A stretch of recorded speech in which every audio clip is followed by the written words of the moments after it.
live from the swamp and straight into handcuffs. Senator Mike Padilla forced his way into a DHS press conference, shouted over security, and got slammed to the floor. Now the media is calling it an attack on democracy, but the footage shows otherwise. He wasn't there to get answers. He was there to perform. And when DHS said stand down, he thought his title made him untouchable. So if you're tired of suits writing their own rules, you know what to do. Hit that like, subscribe, and ring that bell, because we don't skip receipts. Roll the tape. Hurry up.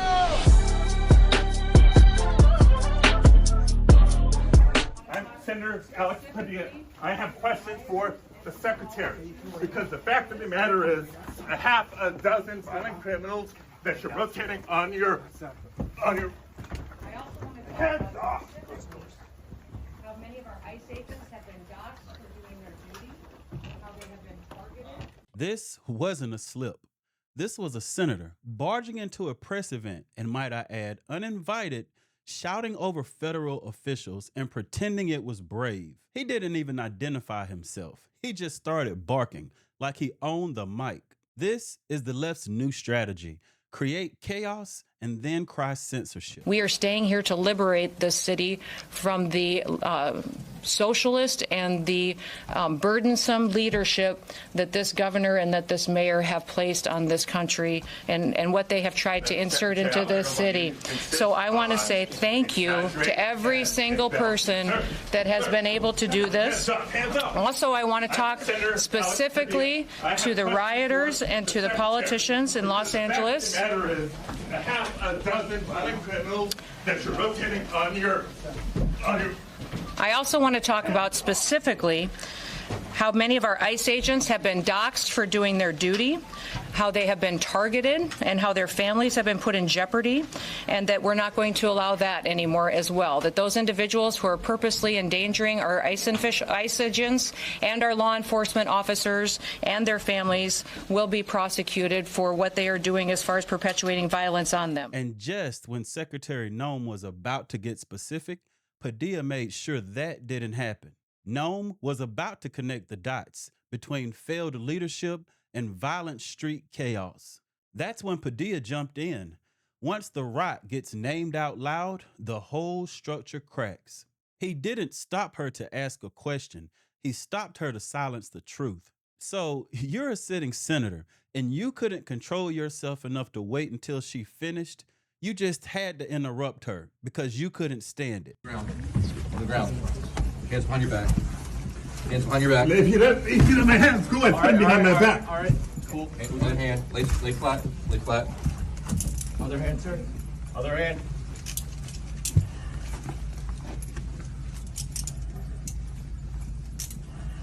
There's no recording loud out here.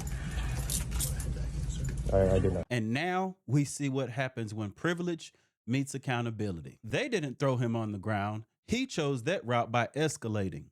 If this were a Trump official doing the same thing, you already know they would have a countdown clock already running. But when it's one of their own, suddenly they forgot the rules. But it gets better, because right after that, Padilla steps in front of a camera and tried to rewrite the whole script. I came to the press conference to hear what she had to say, to see if I could learn any new additional information. And at one point, I had a question.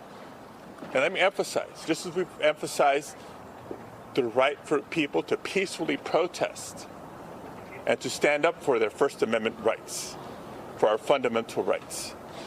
I was there peacefully. At one point, I had a question. And so I began to ask a question. I was almost immediately forcibly removed from the room. I was forced to the ground. And I was handcuffed. I was not arrested. I was not detained. This is what you call theatrics. He says he wasn't detained while describing being handcuffed while on the ground. That's a lawyer's trick. Twist the language, not the facts. The way he delivers this, soft tone, dramatized pacing, you would think he got waterboarded. Sir, you staged a scene and lost control of it. And just when you thought the drama was done, Secretary Gnome hits Fox News with her side of it. You know, what I would say is we were conducting a press conference to update everyone on the enforcement actions that are ongoing to bring peace to the city of Los Angeles. And this man burst into the room, started lunging towards the podium, interrupting me and elevating his voice, and was stopped, did not identify himself, and was removed from the room. So as soon as he identified himself, appropriate actions were taken. But I would say that, I had a conversation with the senator after this. We sat down for 10 to 15 minutes and talked about the fact that nobody knew who he was. He didn't say who he was, that until he was already had been lunging forward and people were trying to detain him for quite a period of time, and that this, we're leaders, we're public servants. And if he had requested a meeting, I would have loved to have sat down and had a conversation with him. That coming into a press conference like this is political theater. It's wrong, and it does a disservice to this country and the people who live here. So we sat down, had a conversation. We probably disagree on 90% of the topics, but we agreed to exchange phone numbers. We'll continue to talk and share information, and I think that's the way it should be in this country. I wish he would have acted that way in the beginning instead of creating a scene like this. Wait, he lunged at the podium, and your response was, let's exchange numbers? So what was this, an arrest or a meet cute? You don't cuff a guy for aggression and then have coffee with him. That's not law enforcement. That's PR damage control. And it shows the game is bigger than the optics. And right on cue, here comes the full left-wing meltdown. Without objection. Mr. President, I just saw something that sickened my stomach. The manhandling of a United States senator. We need immediate answers to what the hell went on. I yield the floor. Gentleman from California, seek recognition. The parliamentary inquiry. As a combat veteran, I want to know what this House is going to do, but because a senior senator was attacked, illegally attacked, and drugged to the ground. Mr. Speaker, I move that the House now be adjourned. Unanimous consent request into the record a NBC article. Senator Alex Padilla removed from news conference with Homeland Security Secretary Gnome. All right, without objection to order. I have another one, the Hill article. Padilla forcibly removed from Gnome press conference. Without objection to order. And I have a third one, Axios, Democratic senator forcibly removed from DHS press conference. Without objection to order. Mr. Chair, also, we were just talking about this. I want to know if you can commit to working with us so we can subpoena. You're out of order. So Chair recognizes I have Ms. a point of, Green I have a point of order. No. I have a point of order. State your point. We need to subpoena. That's not Secretary a point of order. Gnome. Chair recognizes We Ms. just talked Green. about this That's earlier. not a point. We talked Thank you, about Mr. Chairman. Reclaiming my time. Reclaiming my time. To the ground. Reclaiming my time. And handcuffed in his own damn state. Democrats can't follow the rules. Can't follow the law. Can't follow the rules. Can't follow the law. We need to subpoena Kristi Gnome. They can't help themselves. Everything's an attack. Everything's illegal. And everything's a threat. Meanwhile, violent illegal aliens are being rounded up in L.A., and these folks are quoting Axios like it's the 10 Commandments. They're not reclaiming time. They're reclaiming distraction. But while they're yelling, the IRS is quietly zeroing in on something far more dangerous. With their leadership, and we also have the IRS here that's helping us track how these violent protesters are funded, what NGOs out there, what unions, what other individuals may be funding these violent perpetuators that are in these protests that take people who may be wanting to come and be peaceful, but instead turn these into very violent activities that go after law enforcement. That's just simply not acceptable. That right there is the panic button. Because if you follow the dollars behind the riots, you'll find names, you'll find institutions, and you'll even find political allies. These protests aren't spontaneous. They're financed, they're trained, and they're organized. And this administration, they're finally pulling that thread. And when they did, they found something the media's not even pretending to cover. The images that we've seen out of Los Angeles the last several days has simply been un-American by the protesters and the violence that we've seen perpetuated. Masked thugs are assaulting police officers. They're setting vehicles on fire. They're waving foreign flags on American soil while burning American flags. And they've damaged public property and destroyed private businesses.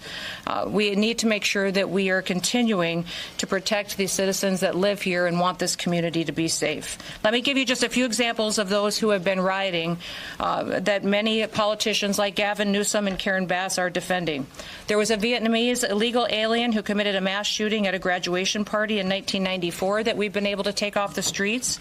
A Filipino illegal alien that was convicted of an assault with intent to commit rape that we've been able to bring up into custody and incarceration. And you see behind you some more profiles of individuals that have brought into custody through the operations we have here.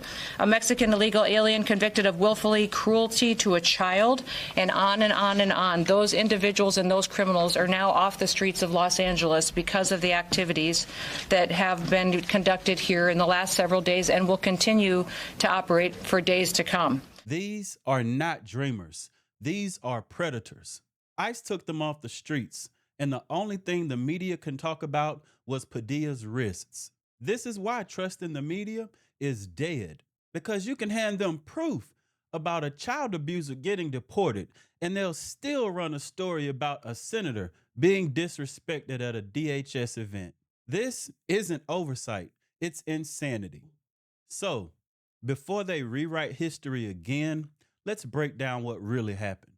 The bottom line is, Padilla made a scene, and the left made it sacred.